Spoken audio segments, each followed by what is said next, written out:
You got this. And welcome to the WAN show, ladies and gentlemen. We've got a fantastic show for you guys today, starting, of course, with Nvidia's spectacular self-own this week with their RTX 3060 unhackable mining limited driver getting hacked, but also not really hacked. So we'll talk a little bit more about that later.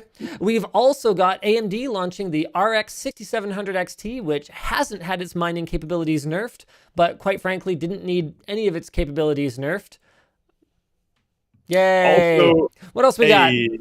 11th gen core lineup has been released because we definitely wanted to keep saying products names that sound somewhat like the previous generation at all. That's very cool. I'm excited to say 11,700 and stuff like that. And also, where did it go? I wanted to, yes, Google slashes Play Store fees with a twist, of course. Interesting. Oh, wow. That's very interesting. Okay. I had not looked at that. So let's roll the intro.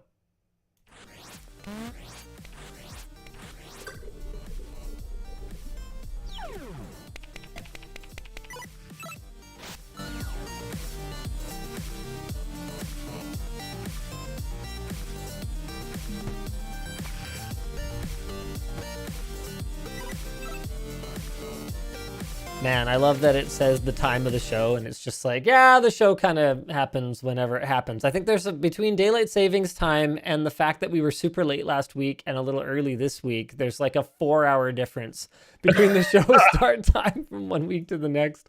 Thank you guys very much for your patience with us. Let's jump right into our headline topic because otherwise people get upset. The unhackable RTX 3060 has been hacked. For those of you who haven't been following what's been going on with the RTX 3060, Nvidia said in the lead up to the release of this card that the driver, firmware, and I think it's mostly down to the driver and firmware of the card, we're going to have a handshake that we're basically going to make it so that the card would be able to detect if it was mining Ethereum and then throttle its performance in that particular workload until it's stopped and it goes back to gaming or rendering or whatever the case may be.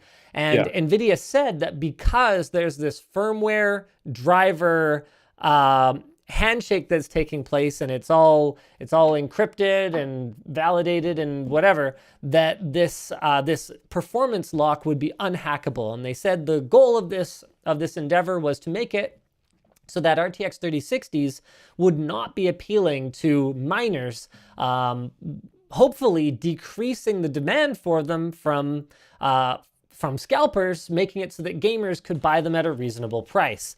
Of course, we talked through sort of why Nvidia's actions seem to have more to do with protecting their bottom line and less to do with actually protecting gamers from opportunistic scalpers.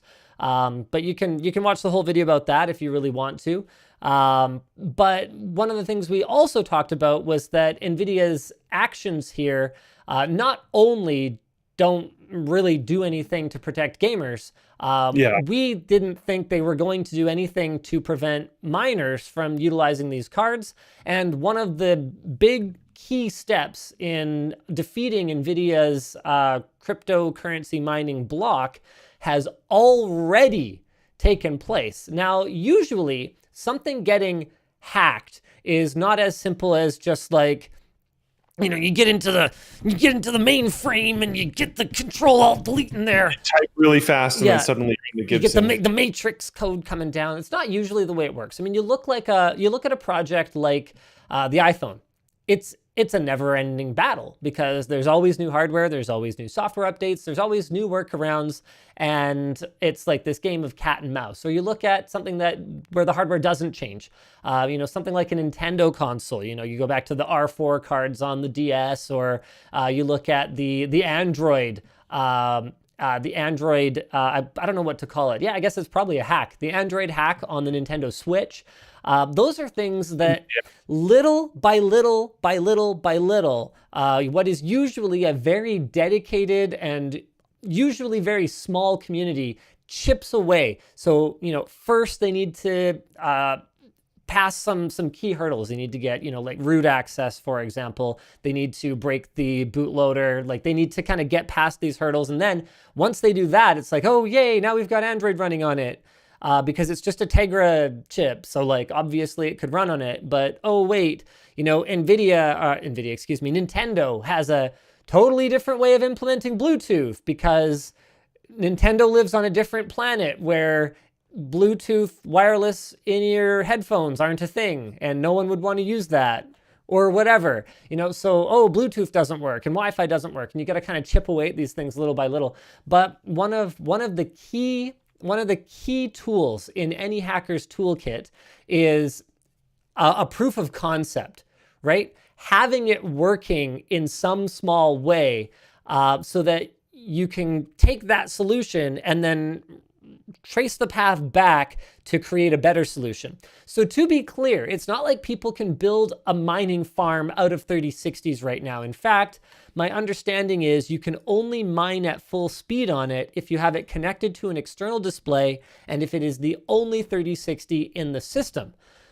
But this is still a major win because once you have it working that's a lot less of things that are limiting you from doing what you want to get out of the way. Exactly. You now have it mining. You have very clear steps forward. Now you need to try to get rid of the monitor limitation and the only 3060 limitation, and then you're going. Yes, and it also gives you so basically what happened was Nvidia Nvidia accidentally released a developer driver that did not have the mining limiter implemented, version 470.05. It requires a developer account, but anyone can be instantly verified for a developer account and allowed these cards to mine at 40 to 50 mega hashes per second instead of 20 to 25. Whew. Yeah, so one of the other things... I think this part was already mentioned, but this isn't actually like really good for gamers before you get your hopes up because you're stuck on that driver. And game ready drivers are kind of a thing. So big yikes. So one of the other things that having a working version to compare to your blocked version does is it allows you to look at how the system behaves differently when it's working versus when it's blocked. So you can try and reverse engineer how the block works. And yeah, one of the things that's, like Luke said, is a real bummer about this is that while this does prevent commercial miners from getting the most out of these 3060s for now, what it doesn't do is allow individual gamers to recoup some of the cost from their card by just mining on the side if they want to get the best performance and the best feature compatibility in the latest games, like with a game-ready driver. As a gamer probably would. One of the other problems that this presents for gamers too is that if the news keeps coming like this, oh hey, now it's working with a monitor attached, and now it's working with no monitor attached, but you can just have one in the system. Oh, now it's working this way. Miners will continue to grab these cards at every possible opportunity because A, it's already profitable anyway, even with the nerf, and B, if there's hope that the profitability of it could go up, well then they're obviously going to want to get them while they can because the price of these things is only going to go higher. Now, the upcoming 3080 Ti, or the rumored upcoming 3080 Ti, is rumored to have a similar mining performance nerf on release, but if the feature is implemented in the same way, whatever workaround that now miners have access to, one way, or now they can at least observe, whatever workaround they build for this could potentially be used for new cards as well. So Phoenix Miner developers claim to be working on a kernel level update. This is over a week ago. So even if NVIDIA rolls back the drivers or makes it more difficult to gain access to developer tools, others are still hard at work trying to remove the blocker. And then one of the other key pillars of NVIDIA's sort of segmentation of the market between gamers and miners is creating their mining only cards. And my big objections here, a lot of people misunderstood that video. It was kind of shocking. People were like, What are you mad? Nvidia's trying to make money? They're a Yeah. company. They're going to make money. No, I never said that. I run a company that tries to make money. I mean, I even made it very clear, I thought, in the video with my sort of cheeky segue to our sponsor, that I got no problem. People got to eat. I got to eat. Luke's got to eat. Luke, you got to eat, right? Yep. Sometimes. Man's got to eat. Okay. I got no problem with that. The problem is presenting what is a blatant business move as some kind of magnanimous gift that you're giving to gamers. It's not. So don't pretend it is. If Nvidia had released mining cards and said, yep, we're releasing mining cards, I'd have said, okay. We'd have talked about it on WAN Show or Tech Linked or whatever. I wouldn't have made a whole video about it. It might have been like a little disappointed due to silicon shortage and stuff like that, but Sure. wouldn't have been nearly as big of a deal. Yeah, I wouldn't have said Nvidia doesn't care about gamers, because Nvidia wouldn't have pretended that the move was about caring about gamers. So I might have said, I'm disappointed at the amount of unnecessary e-waste. And to be clear, a gaming card is e-waste too, but this is in the video. It's always obvious when someone comments and they haven't actually watched the video. This is in the video. I'm not telling you guys don't buy a graphics card because it's e-waste. I mean, yeah, sure, that might be the environmentally responsible thing to do. But what I'm saying is, you know what, that's bad enough already. Why don't we not make it worse on purpose? So instead of manufacturing cards that have literally no purpose other than to suck up power and then go to a landfill, why don't we just put a display connection on it, so that at least once it's done its life as a mining card, it can go be a gaming card, or vice versa for that matter. I called on them in that video to just unlock the mining capabilities of it, because the lock, as I said, and as has come to pass, didn't do anything. Miners are still buying all the cards, and they're figuring out how to work around it already anyway. So why not just let retail gamers mine a little bit of Ethereum on the side, which is kind of my whole there. That's kind of everything I have to say. Oh, there's also the separate issue that the CMP mining cards seem to be based on, are they based on Pascal or Turing? I can't remember. The point is they actually don't appear to be Ampere anyway. And the performance per watt seems to be like kind of terrible. Meaning that I don't even, yeah. There's been a decent amount of rumors that it's basically just they're like garbage. And like so that, like, had die issues and stuff, and they're just like, ship it. Well, no. Nvidia made that very clear that these did not meet their requirements for GeForce. But there's been rumors that it's like worse than we thought. Got it. Yeah. So you know what? Fair enough, I guess. But then I just, looking at the numbers, I don't see why anyone would buy them. They're extremely expensive. They consume too much power for the hash rate. And honestly, I would just rather that instead of creating artificially segmented products, manufacturers just make the best thing they can and then let it be as useful as it can. Like I've talked about these same things, whether it's Intel locking out ECC memory compatibility on their core chips, or whether it's Nvidia or AMD for that matter, locking out, performance capabilities in professional applications on their non-Quadro or non-Fire cards. It's something I find very frustrating in general. Or whether it's Tesla, including rear heated seats, and then you pay to, allow the electrons to flow. I find it very frustrating, even though I do understand the business cases around building features in that way.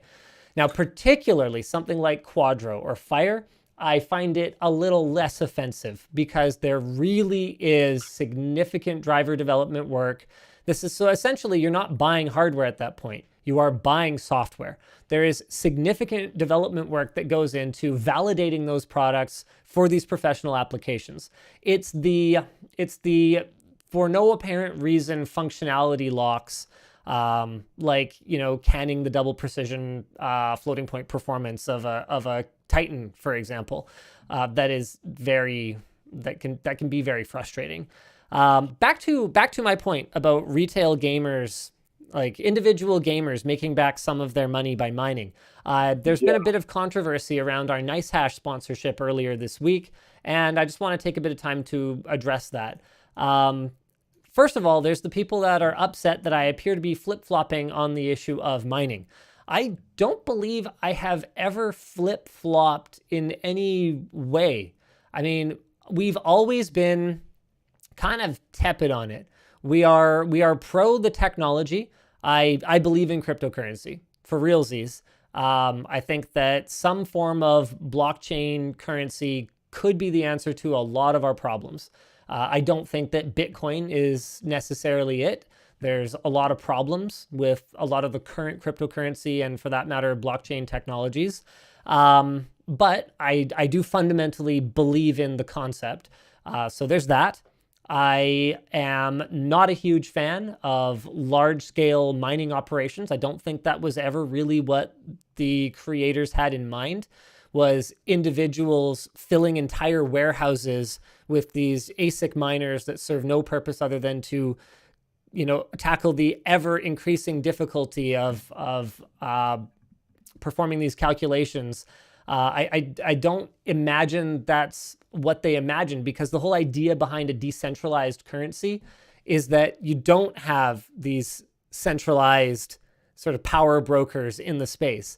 I thought the idea really was individuals with, a GPU or their CPU or whatever, crunching these numbers on the side, and so that it was like truly very decentralized. But, maybe I'm wrong. Maybe that really was what they intended. That was never the way I interpreted it. So I've never really had an objection to individuals mining. In fact, we did a whole series about it in 2018.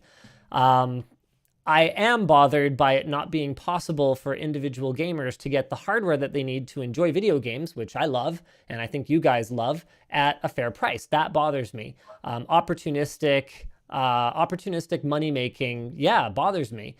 To be clear, I don't think it's the same as people who were going in and scooping up all the toilet paper or hand sanitizer in the early days of the pandemic. Gaming hardware is not, it's not an essential product in the same way that, soap is. But it definitely rubs me the wrong way when people post a picture on Instagram of 100 RTX 3080s and they're selling them for 3 times the retail price. So with all of that said, so some people were upset that I appeared to be flip-flopping on the issue of mining. So that's my stance on it. And I don't think that anything that I said in that video or before that video conflicts with that stance. However, there were also people that were really unhappy with NiceHash's history. So one of NiceHash's founders has a spotty history that, frankly, I was not aware of. Sometimes we catch red flags in companies before we work with them. Sometimes the community catches them and we say, okay, you guys don't like this. Let's not do this anymore. Thanks for bringing it to our attention. And it looks like that's where we're going with this one. So you guys don't like it. It's done. We did talk to NiceHash about the issue. To be clear, there's lots of people at NiceHash who are not that founder. So I'm not super into punishing one person for the actions of another, which they have already been, as far as I can tell, actually punished for.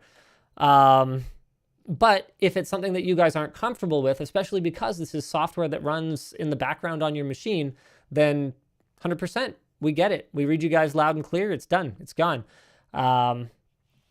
I think that's pretty much all I have to say about that, other than, thank you for bringing the issue to our attention. I mean, we've consulted with you guys before when we decided to keep working with PIA after their acquisition. That was something that we publicly talked to you guys about with VPNs. It was an area where we knew, the landscape was already covered in mines. Whereas this was one where, honestly, we didn't think about it that much.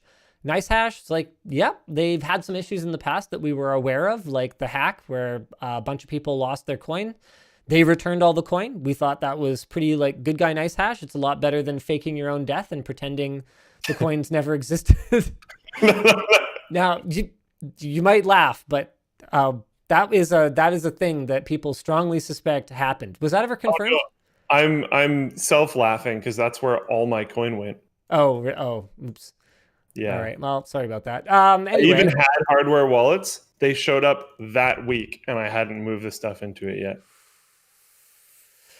So there's that. So anyway, we thought they did a pretty good job of dealing with that. It's software that I and Jake and Luke, do you use NiceHash or have you? I did way in the past. It's Yeah. been a long time, but yeah. It's software we've all used and been happy with. So as far as, our due diligence went, we were like, yeah, it's a good program. We like it. We have no problem with people mining on the side and making a couple bucks. I've even got a comment from someone in Floatplane chat here. Hold on. I think I paused the chat earlier, but it seems like it stopped being paused. They're like, yeah, hey, thanks for making that NiceHash video. I made 50 bucks so far. It's like, yep. So lots of people were. Yeah. Sorry? I said that's a lot to make in that time, but I guess like if you're a household too, like if you have 2 or more gaming computers, like that it can add up really quickly. Yeah. So, you know what? That's pretty much it. So yeah, some people were upset, not unjustifiably so. Some people weren't upset and actually were like, "Hey, thanks for bringing this to my attention. I had no idea it was this easy." So we're not taking the video down.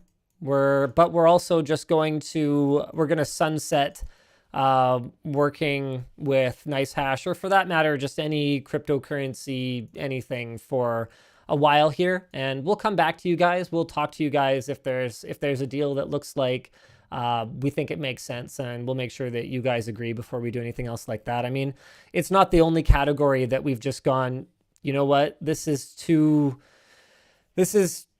controversial. I don't want anything to do with it. You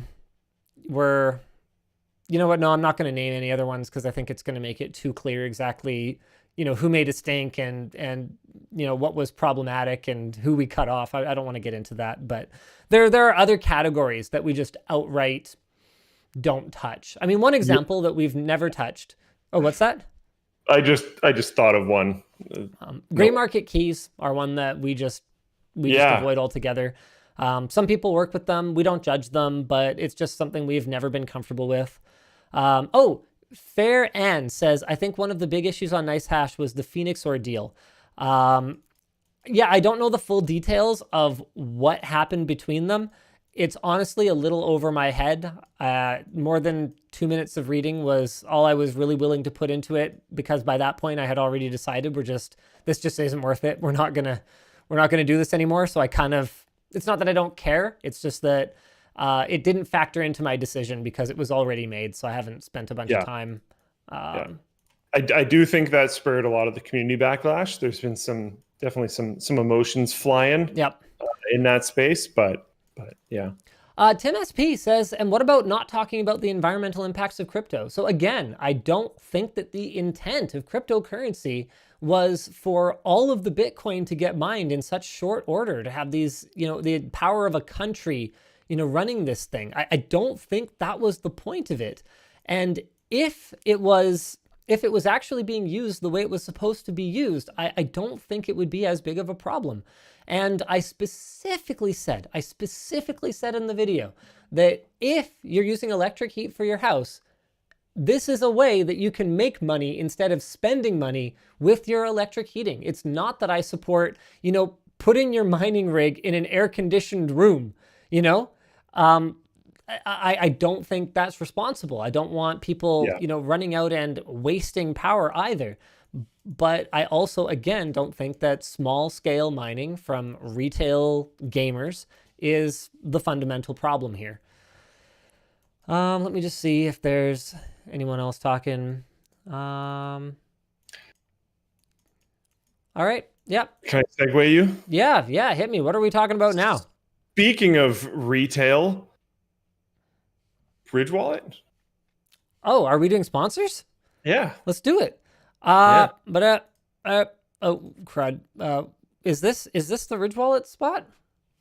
It doesn't even have the link. The doc shows 3 different Okay, interesting. Yeah. Ridge Wallet, ridge.com/WAN. Yeah, okay. Oh, 8th anniversary. Wait, Ridge Wallet's doing an 8th anniversary offer. Ridge Wallet helps you carry less. They use 2 metal plates that are bound by a strong elastic band to keep your cards tightly together, but still easily accessible. And they're celebrating their 8th anniversary of their successful funding and the launch of ridgewallet.com by giving 15%, at least 15% off site-wide at the link down below. The Ridge was launched on Kickstarter by a father-son team, Daniel and Paul Kane, and since their launch, they've sold over 1 million wallets. Damn, Daniel. That's a lot. And Paul. That's a lot of wallets. Get it? Because that's their names. It doesn't matter. They offer lots of new materials, dozens of colors. They've got a nicer logo now. They've come a long way, and they're offering 15% off site-wide. They got a lot more than just wallets, so go check them out. They got like battery banks and all kinds of cool stuff. The show is also brought to you by Remote HQ. It's a work from home culture for most offices now, and Remote HQ is going to help you out with that because it can be a bit of a pain to collaborate with your team, even if you do save the time commuting to and from the office. It integrates apps such as Chrome, Google Drive, YouTube, and Microsoft Office into one meeting platform, allowing members of your meeting to interact and make changes on the same screen. With Remote HQ, you can seamlessly take control when you need to, then give it back, and it's browser-based, so you don't need to download anything to use it. Remote HQ lets you work together as though you're in the same room, and you don't have to take my word for it. Try it out for free for 3 months at remotehq.com/WANshow, and just make sure that you use code WAN so you get that 3 months for free. And speaking of controversial sponsors, private internet access. Private internet access, man, the number of people that think we are sponsored by other VPNs and are like, Linus, this is sponsorship from this VPN that we've never actually worked with. And the number of people that are upset about sort of misleading VPN marketing, it's crazy. Because with PIA, no, we don't work with other VPNs. We have in the past. Our total VPN history, you know, like when you meet someone and you're like, all right, how many? Okay, my VPN history is okay. What we got? Hotspot Shield, Tunnel Bear. A few notches on the belt. Sorry, got a few notches on the belt. Yeah, not that many though. Not a huge amount. I mean, wasn't that it? Hotspot Shield and Tunnel Bear. Those are the only ones I remember. I think personally. so. Yeah. Then PIA. Okay. So PIA, those are the only VPNs we've ever worked with, and PIA is the only one we've been working with for years now, and their marketing is literally only whatever we tell you guys. That's it. We don't tell you that PIA does anything it doesn't do, and we don't tell you it doesn't do anything it does. Okay, the point is, adding a VPN masks your IP and encrypts traffic to and from your devices.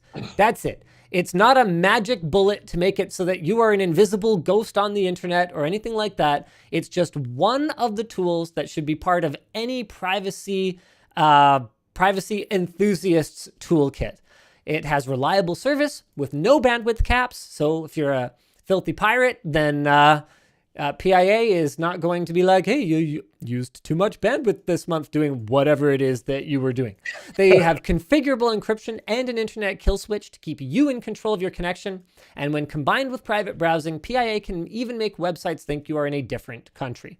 They allow up to 10 devices at once with clients for Windows, macOS, Android, iOS, and Linux. And I would never advocate for family sharing with a plan. Netflix gets real upset about family sharing. I would never advocate for that, but PIA allows you to connect up to 10 devices at once with clients for Windows, macOS, Android, iOS, and Linux. And they recently launched a dedicated IP option that has absolutely zero connection to your account or to who you are.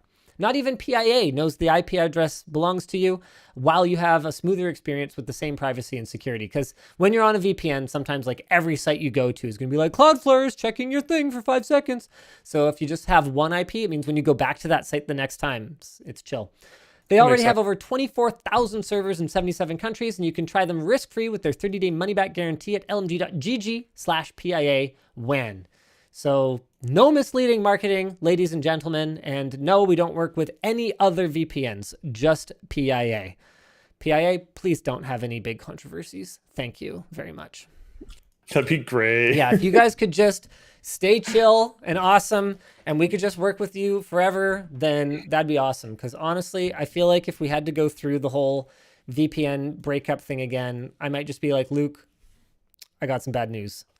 You're making a VPN. Oh, Floatplanevpn.com. only Canada. Yeah. That's the only servers we have. Leave it alone. So someone is asking, is it 5 or 10 devices? Someone else responded it was 5. It is now 10. Does that sound correct? Yeah. Yeah. Okay. Yeah.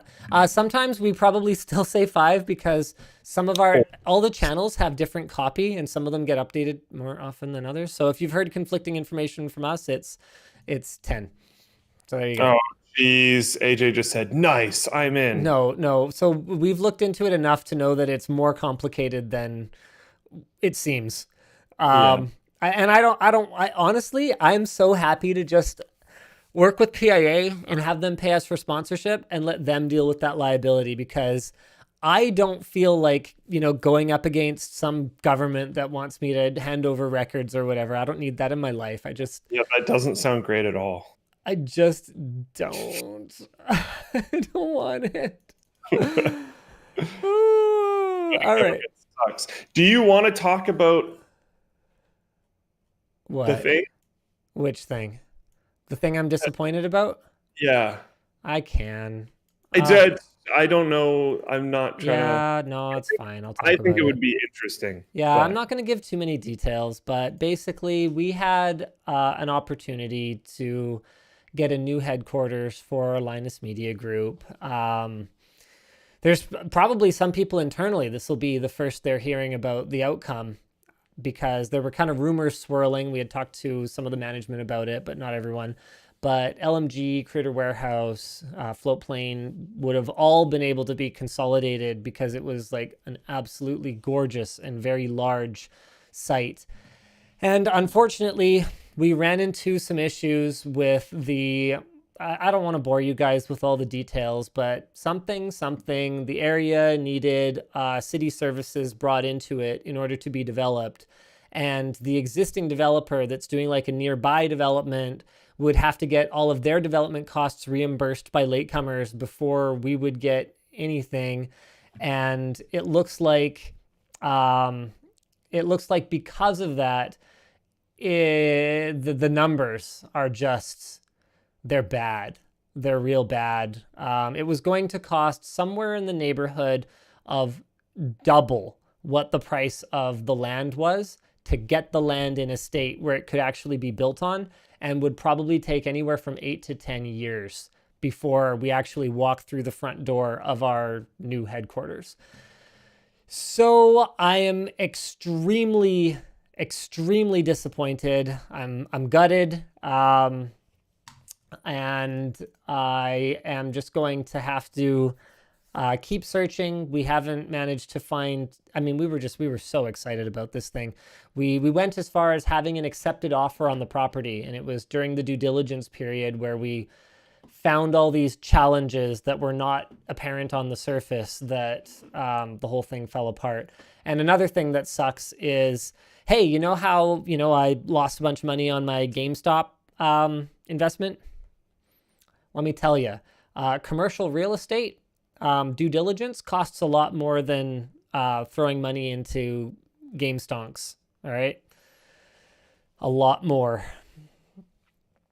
So yeah, let's go ahead and move on. That's it. That's my sad story. I was very excited, and now I'm back to the drawing board. My mic was muted, but yeah. People could probably get actually a pretty good estimate of the cost there. Maybe not that great, but like they're substantial. Yeah, tens of thousands basically, yeah. And it's down the drain. Like, it's due diligence that just to be, good guys, we're giving it to the seller. Just be like, hey, maybe this will save you some time with the next person who comes along. You guys can sort of try to reach a deal, and it won't take so long because we think they are under some pressure to sell, some financial pressure. So we're trying to help them out, because we spent weeks on reports and analysis and consultants. Better do that and throw it away. It's useful. Yeah, it's better for them to have it than for us to literally just take all the documents and put it in the garbage. Well, we paid for this, so no one else should have it. That's not my jam. But I'm still I'm still not stoked on it. Um, 11th gen core lineup unveiled as more reviews leak. Intel gets a little desperate. In total, there are 19 SKUs, 30 including low-end Comet Lake refreshes. So these are just like rebranded 11th gen, but actually last gen. And it's not looking that compelling. There's a lot of overlap. Industry speculation is that the Core i7 11700K and KF will basically offer the same performance as the 11900K because it appears that they are, wait, are these both 8 cores now? Yeah. Man, they have 8 core. So the i7 and the i9 are both 8 core chips. And it's just that the i9 boosts 300 megahertz higher, but do they both have turbo velocity boost? Right, but you could probably manually... No, okay, the i7 doesn't have turbo velocity boost. But then my understanding is you can basically manually tune that for the most part anyway if you have the patience for it. Or no, not quite. No, not quite. It won't behave quite the same. You can probably get slightly more performance out of TVB if you have an adequate cooler, which is where Intel's like sub-ambient Peltier effect coolers came in. And then they've got 6 cores, 11, that's the i5 range. Yeah, that's basically all i5s are 6-core processors. That is a lot of, wow, how many freaking, that is 19 SKUs of just 6 and 8 core i5s to i9s. In a lot of places, 50 or less dollar gaps. Yeah, here, crazy. actually, here, I can just throw display capture over here. And Anthony threw this in here. RC Mail posted this on the forum, by the way. But yeah, these are like, but what? Like, okay, so this is a low power one, and this is a not low power one. They're the same price. Same price. This is a $10 difference for this one versus this one. Okay, Same KF. price for the other low power one. You save $15 or $25 for an F, which doesn't have onboard graphics. So that's neat, I guess. Okay. I was really hoping Rocket Lake was going to really surprise me. Really going to take off? Well, I mean, just because a rocket takes off doesn't mean it can't still explode. True. SpaceX taught us this. You can have a successful launch and still have it go boom. And that can actually still be a good thing, oddly enough. But at the end of the day, the early reviews, which I personally think we can probably just, treat as reviews. If we were talking about engineering sample silicon, early silicon, sure, fine. But these are retail chips. Like, let's get real. Ridiculous thermals and disappointing performance seem to be the defining traits next to AMD. Very cool. Yeah, and speaking of weak marketing, Intel has just decided to make it personal with recently divorced Apple. That is awesome. The fact that they hired Justin Long to talk about how PCs are better. I actually like this move. I think it's really funny. I think it's cheeky. I think it's about time Intel had some attitude instead of just like being corporate and boring. So Justin Long used to be the Mac from the I'm a Mac commercials, for those of you who don't know. And Intel did some ads with him that point out things like that PCs come in all shapes and sizes. They've got touch screens. They've got support for external devices, all that kind of stuff. With that said, I haven't actually watched the spots yet. So, hopefully they're not really bad. Can I just, you know what? Luke, okay, well. Hello, I just watched one. There's 5. I watched Having Choices. It's pretty all right. It's pretty good. Okay. Let me have a look here. Oh, it's in the notes. Okay, he uses a touchscreen. It's on some Asus machine. Another touchscreen. Oh, okay, it's Asus's cool one with the 2 touchscreens. Got a little touch bar.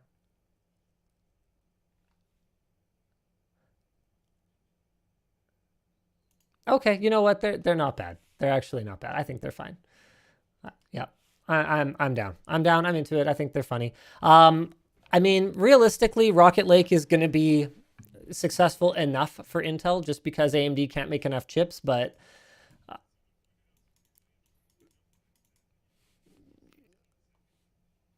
Which one is it? Justin Gets Real, Having Choices. 16 seconds?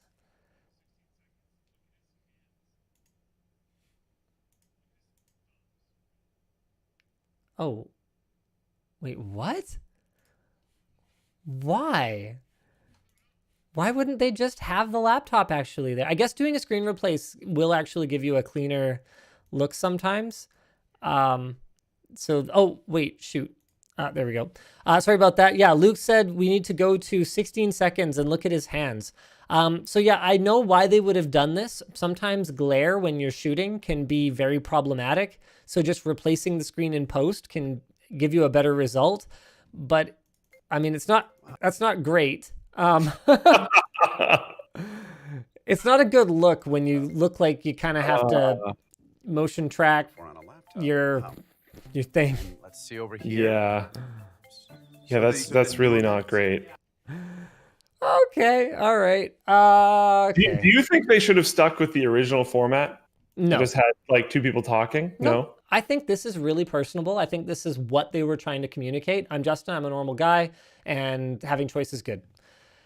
With that said, Intel's going to have to do a lot more than that to combat Apple Silicon. I mean, we've only seen little itty baby Apple Silicon. This basically an iPad processor on roids. Like, that's all we've seen so far. And I don't, the way Mac people were mad at me for describing it that way still makes no sense to me. That's what it is. That's what it always was. It's an iPad chip on roid. I'm not saying the iPad is bad. I never said that. iPad's amazing. We've made a lot of videos lately about how the iPad has become a computer. But anyway, what I'm trying to say is we've only seen little itty baby Apple Silicon. They still have big Apple Silicon coming. And if it's anywhere near as good as, baby Apple Silicon, then Intel has quite the fight on their hands. All right, what else we got, Luke? Why don't you do a topic? I feel like I've been talking the whole time. Sorry. AMD launches the RX 6700 XT. The Radeon RX 6700 XT launched on Thursday. Can you pick something less boring? Okay. Oof. They launched the 6700 XT. It was not as good as we hoped. There. It was fine. Yep. I'm kind of surprised you hoped for more. Well, I don't even really think they alluded to being able to promise for more, to be completely honest. But anyways, we can move on. Google slashes Play Store fees with a twist, and this is actually kind of interesting. We've been talking about this for a while, mostly on the Apple side of things, but this is some interesting kind of steps in the right direction. Yeah. Google has announced that starting July 1st, 2021, the service fee Google Play receives is being reduced by half, from 30% to 15%. 15% is much closer to in line with a lot of other competing services for the first $1 million of revenue for every developer. Now, this is still terrifying, to be completely clear. Yeah. Because if your app takes off at some point and you do have high overhead, losing 15%, I was going to say randomly, but not randomly, right when you cross that line, losing 15% could be horrifying, but it's definitely a step in the right direction. This comes on the heels of a similar cut by Apple, spurred by the ongoing Epic Games legal saga. Google says, we believe this is a fair approach that aligns with Google's broader mission to help all developers succeed.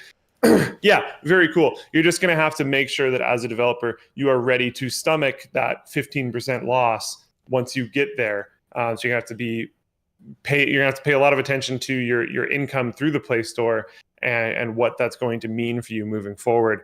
And I'm sure it will be communicated quite openly, but I hope that not just people that read like The Verge are going to know about this. I'm sure they will, but yeah. The most notable difference between Google and Apple's approach is that Google is giving 15% to every developer every year for the first $1 million. That's also a very interesting thing. Wow. Because I have been talking about how it is a big hit, but it's not a big hit that's going to just like immediately crush your company the second you get over that dollar value. That's a really cool big difference. It's kind of like how income tax works, where your first, no matter who you are, your first 20,000 is at a very, very low tax rate, and then it scales up from there, but it doesn't increase your taxes on the first. It makes astronomically more sense to me because we talked about the Apple approach, and I pushed forward a lot of what I just said of like, you need to be wary of this, whatever.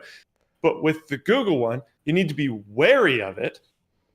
But if you push the line, the doors of your store don't immediately close if you can't stomach that percentage. Yeah. Because you're still making that percentage on the first million. And if you make 50 grand over the million, you're only paying an additional 50% on that. Yeah. Or 50. I might have just 15, said 50. yeah. I mean 15. That's just that. Yeah. Makes way more sense to me. I think it's very cool. Google notes that about 3% of Android developers actually charge for either downloading their apps or for digital in-app purchases to begin with, and only 1% of those developers make more than $1 million on that threshold. That is true. There is also a lot of developers on the App Store, which are like, would have been me in high school if I was in high school right now, just like posting random stuff. So those numbers are definitely inflated a bit, but it is, I mean, there isn't all that many companies that are going to run $1 million of revenue through one of the various ways to acquire their product. So yeah, I mean, it's very true. I think this is very cool. I mean, I would prefer if it was just 15% always, but the way they're doing it. Sorry? You're a little biased. Oh, for sure. Yes. 100%. Full disclosure, Luke works for a company that develops an app for... Yeah. So like maybe my opinion on this doesn't matter as much. But I will absolutely give them credit for the way that they're doing it. Doing it on just the first 1 million thing makes a ton of sense. I could even see if they did a different thing. I don't know what number it would have to be. Maybe it was 5 million or something. But like once you cross that threshold, they were just like, all right, buddy, screw it. You're paying 30 on the whole thing, something like that. I'd even accept that, but just at the very least, making it so that that first transition is smooth is huge. I was going to say, if anything, I think once you're at like 5 million or whatever, you should be treated like a valued partner and your rate should be lower. I don't think it should be 30% once you're bringing in so much business. Traditional business works. Yeah. So that makes sense. Yeah. Good point. It's the middle. It's always the middle class that pays for everyone else because you have to subsidize the small fish, and the big fish, well, they throw their weight around. So I don't necessarily, there's a lot of problems with that system. Absolutely. But if anything, I would think on something like the App Store, it would make more sense. I don't fundamentally disagree with Epic Games' stance that 30% of their revenue on like $1 billion or whatever is sort of unreasonable for what is essentially a file hosting service. And yes, I'm simplifying. I'm definitely simplifying. But I also think that we only have to look as far as Apple and Google's quarterly disclosures to know that they are immensely profitable in these areas, the Play Store and the App Store, and they could stand to share a little more. I just think it is so cool that they made that transition smooth because the fear that a company would have approaching that $1 million mark. Like you'd think as a company, you'd be so stoked. Like, okay, we pushed our revenues on this platform to $1 million. We should have like a company party or something. Yep. But instead they're just like, oh God, we're going to lose so much money. And there's social support programs that are like that too. I remember talking to my sister about one. She was telling me about it and I was just like, what? So the way it works is basically any money that you make comes straight out of the support check. And I was like, why? And she's like, I don't know, but people that I know, they're just like, why would I bother to work? I get paid literally $0 for like doing casual work to try and improve my standard of living. And just because I'm doing some casual work doesn't mean that I don't still need support, that I'm not still disabled. It just means that, basically what it does is it discourages people from transitioning back into the workplace. Yeah, I hate systems like that because not only does it discourage people from transitioning back into the workplace, but it also directly, heavily encourages like illegal practices. Absolutely. Because what's the first thing you'd probably want to do? Is work Not under declare the my table. income. Yeah. Exactly. Immediately. So then as a taxpayer, I'm sitting here going, wait, so we are incentivizing these people to hide their what little income they have out of fear that so that they won't pay any taxes out of fear that they're, wait, sorry, what? What are we trying to accomplish here? Yeah, like that's just, that you're putting a bunch of tape and bureaucracy on something that just needlessly complicates it and makes a bunch of bullcrap happen. It doesn't actually solve any actual problems. It's just so annoying. Mojo says here about developers of different sizes. The solution is to not let the big fish throw their weight around. The thing is, though, for app developers, even the biggest fish are, they're tuna, okay? They're getting eaten. They're getting eaten by the real apex predators, which are, of course, Apple, Google, Microsoft, etc. Megalodons. I think the megalodons. There was one other topic that I wanted to hit here. Yes, SX8200 Pro bounty update. If you sent us info about your drive from last week, thank you. In total, we received hundreds of emails and found all of the variants we originally asked for and at least 3 more new ones. So I just spent thousands of dollars on potentially crappy SSDs. Thanks, y'all. We can't respond to everyone due to the volume of emails, but we'll reach out to you if your drive is selected as one that we need. We do not need more selections. Thank you very much, everyone. And AMD refuses to limit cryptocurrency mining performance. They basically said, no, we will not be blocking any workload, not mining, not anything else. We're going to keep optimizing for gaming and designing our cards for gaming, but we're not going to hamper their mining performance. And I agree with their stance. That's the same thing I said about Nvidia's announcement for the 3060. I think it doesn't solve anything, and it's just harming end users for no apparent reason. Isn't it great when doing absolutely nothing makes you the good guy? I know, right? Isn't that awesome? It's like you gotta cherish those moments. Yeah. It's like just sitting and watching your opponent self-immolate. This is fine. This is cool. Yeah. Sure. I have an update. Speaking of doing absolutely nothing, we have been doing lots to get the verified actual gamer program running. Man, do you guys have any idea how much this is killing me? I already paid for this hardware. It's sitting in the warehouse. It's ready to go, but we ran into some challenges. There was a bit of a communication snafu, something tariff, something draft orders, something. The system we spent a bunch of time building doesn't work. So Yuki, bless him, the rest of the Floatplane team, Luke, you too, have been working like crazy to get it working, because the last thing we want to do is have even a single card go into the hands of someone who is not a verified actual gamer. We'd rather be late than to do it wrong. So we're gonna, I should never have said we were gonna launch it last week. I shouldn't have said we were gonna launch it this week. I'm just not gonna say anything. It will go live when it goes live. And if you guys are watching the videos and paying close attention, and if you are an actual gamer and you can verify it, then you will have a chance to get one of these cards. Again, the partners we're working with so far are ASUS, MSI, and AMD. They have all been extremely generous and very supportive of the program. And they were just like, yeah, this is a really cool concept, and you guys will get all the details when that video drops, which will hopefully be sooner rather than later.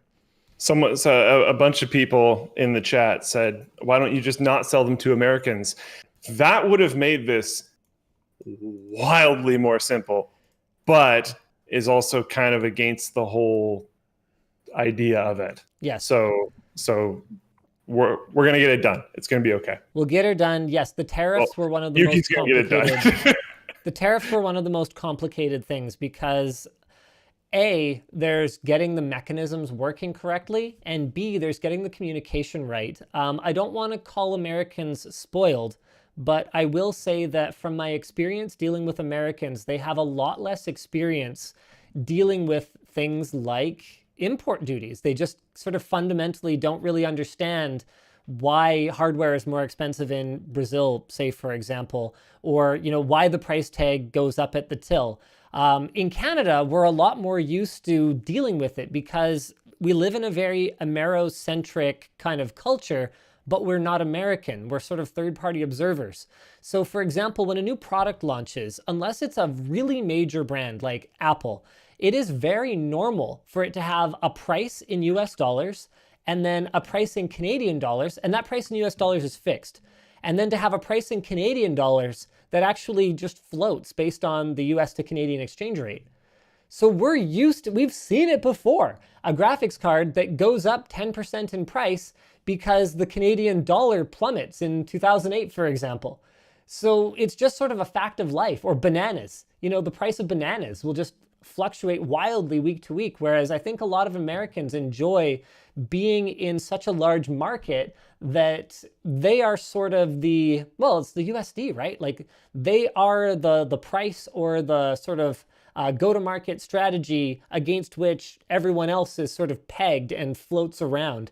So enjoy it, you guys. But it would also means that sometimes things happen, like your administration puts tariffs on products from another country, say, for example, China.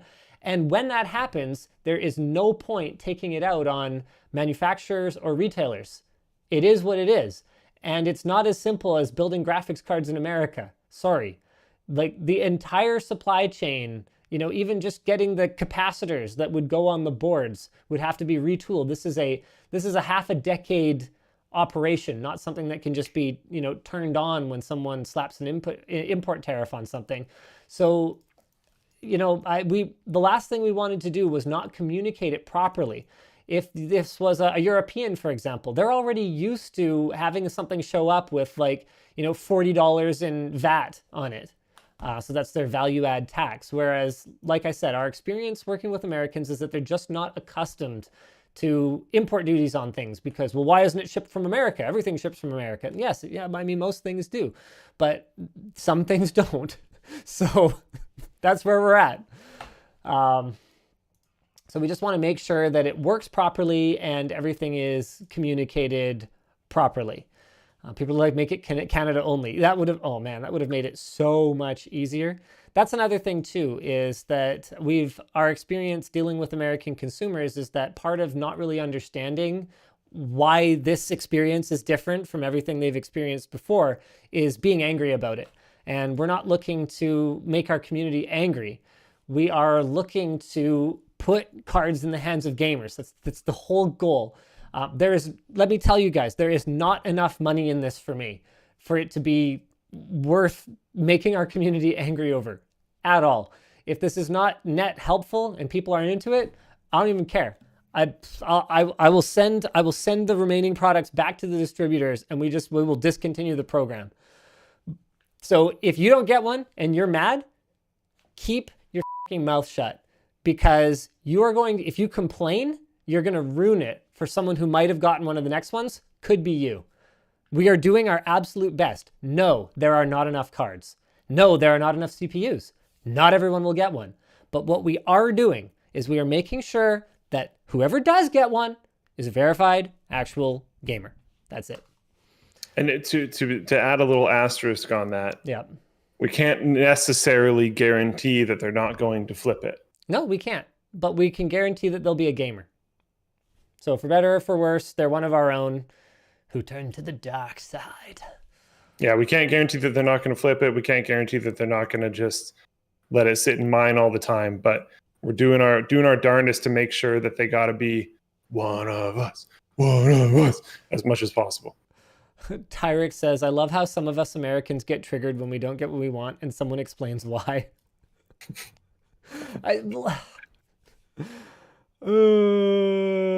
Yeah. All right. Anyway, let's go ahead and go through some super chats. It's been a good chat. I don't know. It's always tough because I'm not saying that it's not a bad thing. It's not like Americans are bad or mean or whatever.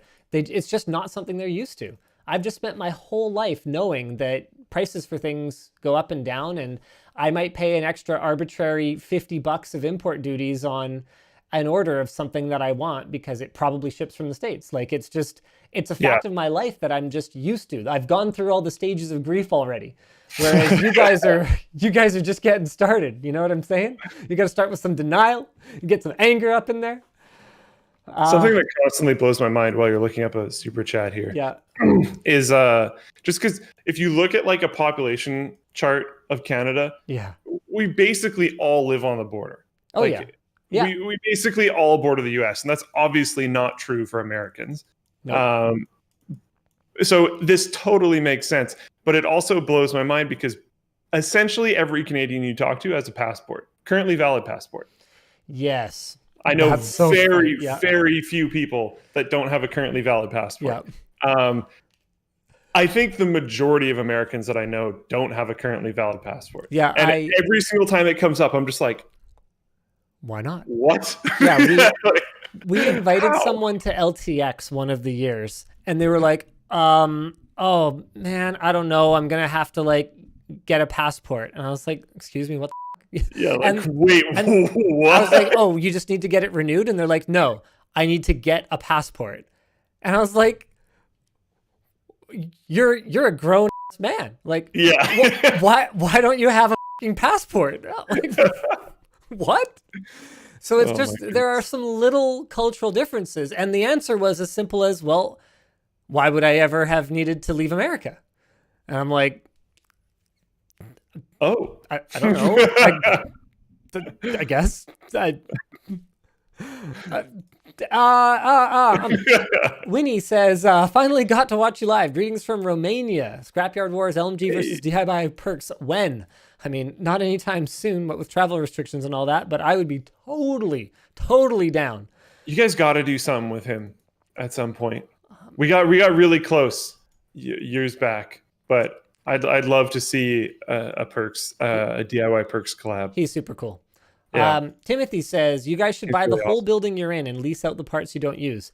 Okay, cool idea, good idea, solid investment advice. Investing in commercial real estate is an A+ game plan, especially here in the Lower Mainland where there is not nearly enough industrial land. Sort of to throw a little bit of water on that fire that you got burning over there. Right now, it's about $500,000 per 1,000 square feet. Okay. So, you know, that's real expensive. That's real costly. It's real pricey. Actually, it's probably closer to $1 or $350 a square foot to buy right now. Industrial space.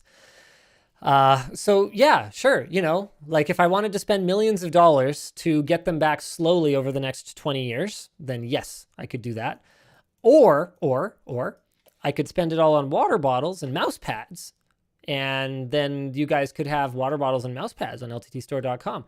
So it's all about allocating your funds correctly. And for me, investing in real estate is something that I do. I mean, I don't know if I've ever talked about this, but we own the units that we occupy right now.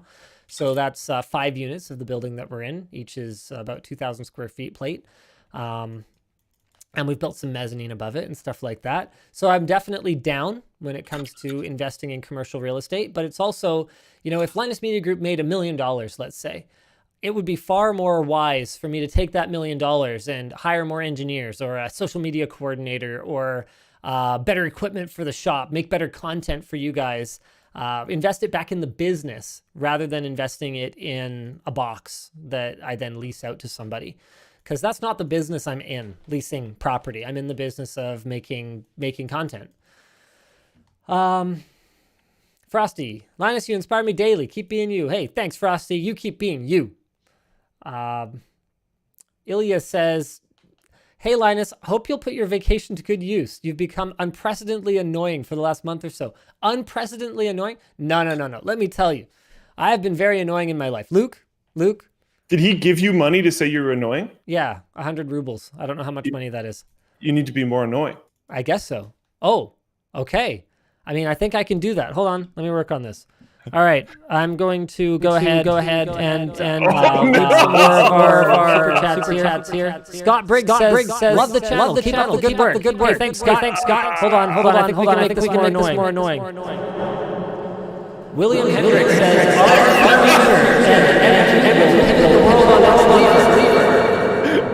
is that annoying enough? We good?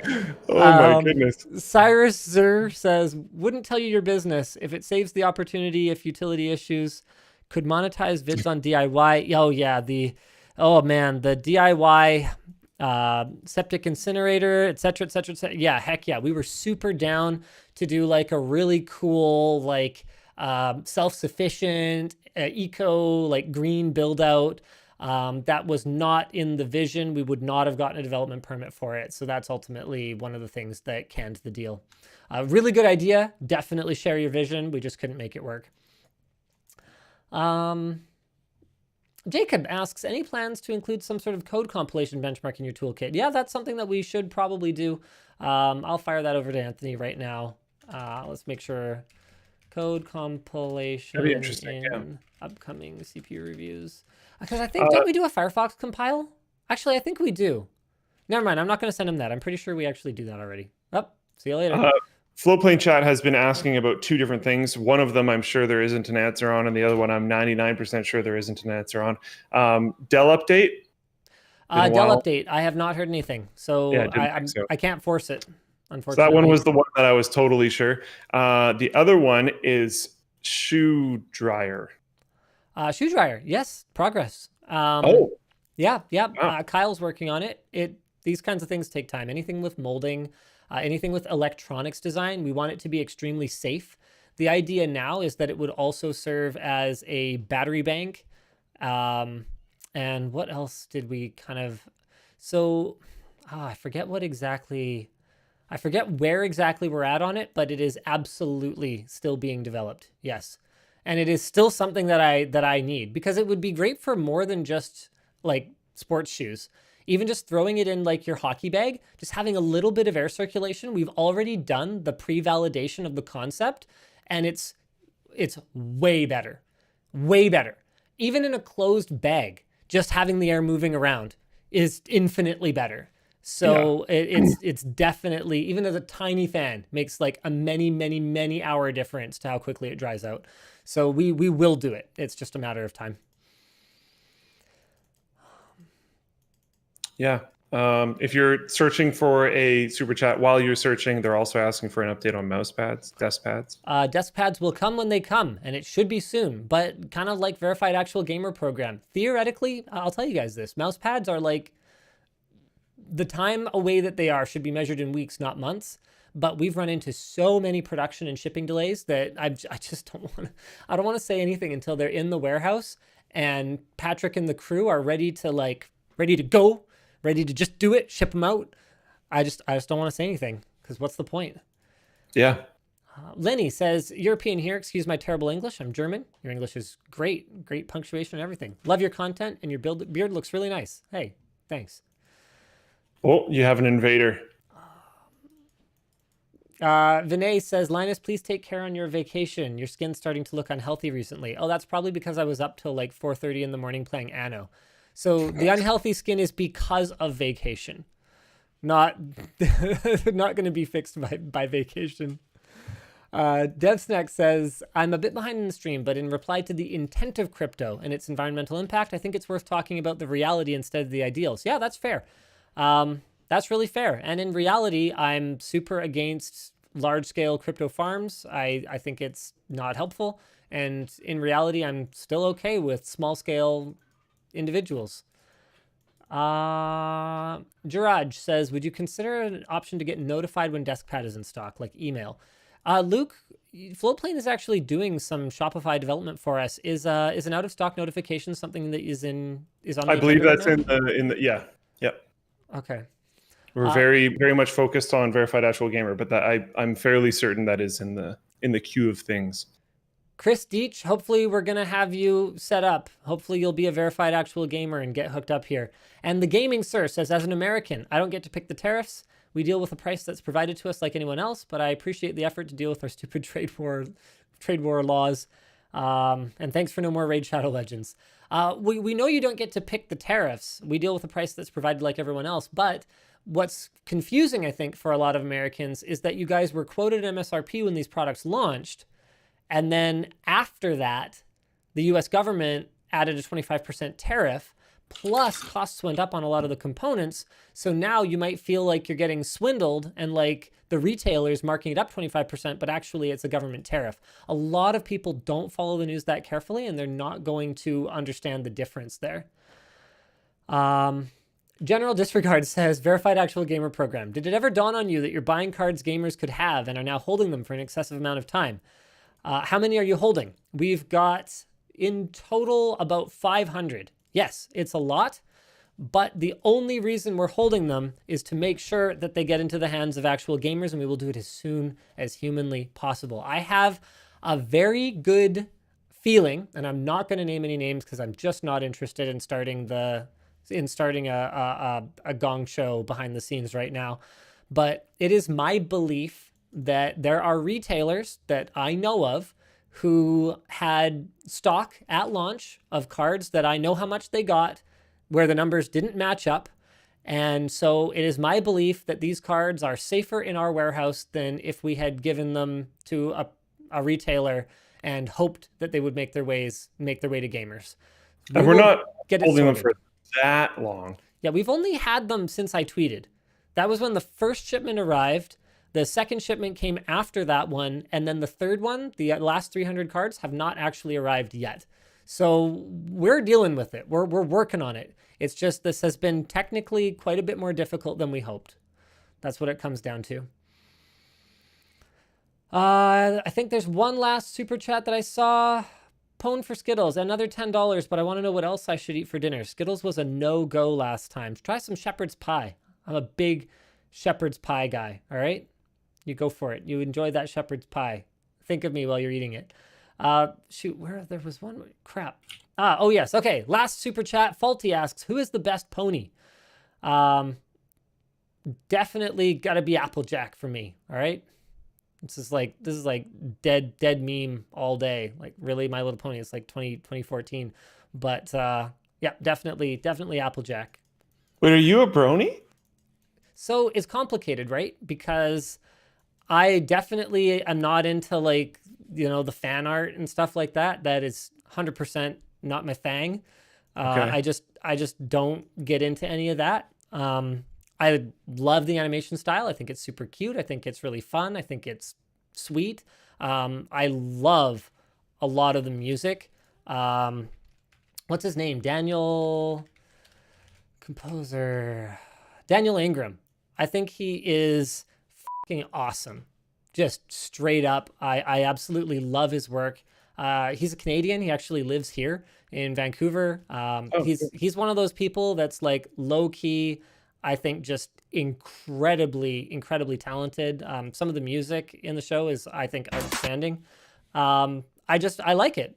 I have watched it on my own, but typically it's my daughters watch it. They're 4 and 6, so they're right in that age. That lines up pretty well. They love it, and I enjoy it when I sit and watch it with them. Why not? Who cares? All right. Well, I think that's pretty much it. Thank you guys very much for tuning in to the WAN show. We will see you again next week. Same bad time, same bad channel. Bye. Enjoy that sweet, shiny new intro.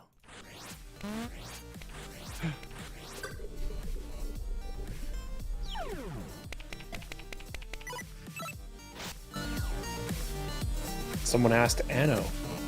Oh, this is, yeah, cool. Yeah, maybe. Oh, wait, that's me. I love these things, man.